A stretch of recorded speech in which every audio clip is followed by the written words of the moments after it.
మద్యం డిపోలపై విభజన ఎఫెక్ట్ పడింది. 14 రోజుల పాటు మద్యం డిపోలకు తాళం పడనుంది.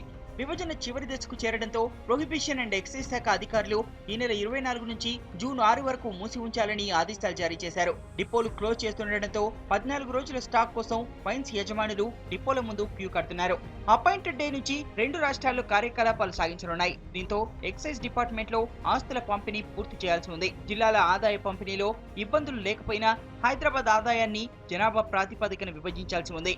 ఉద్యోగులు హైదరాబాద్ లోని ఆస్తుల పంపిణీ 58:42 నిష్పత్తిలో విభజించనున్నారు. దీనికోసం రాష్ట్రంలోని అన్ని మద్యం డిపోలను మూసివేయాలని అధికారులు ఆదేశాలు జారీ చేశారు.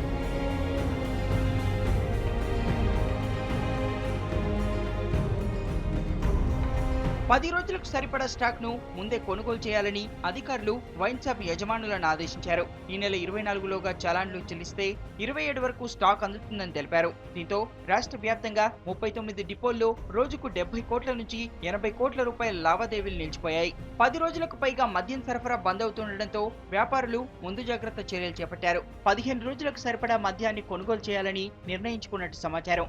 ఒకేసారి చలాన్లతో డిపోల ముందు క్యూ కడితే సర్వర్ల సమస్య తలెత్తుతుందన్న ఆందోళన వ్యక్తం చేస్తున్నారు వ్యాపారులు.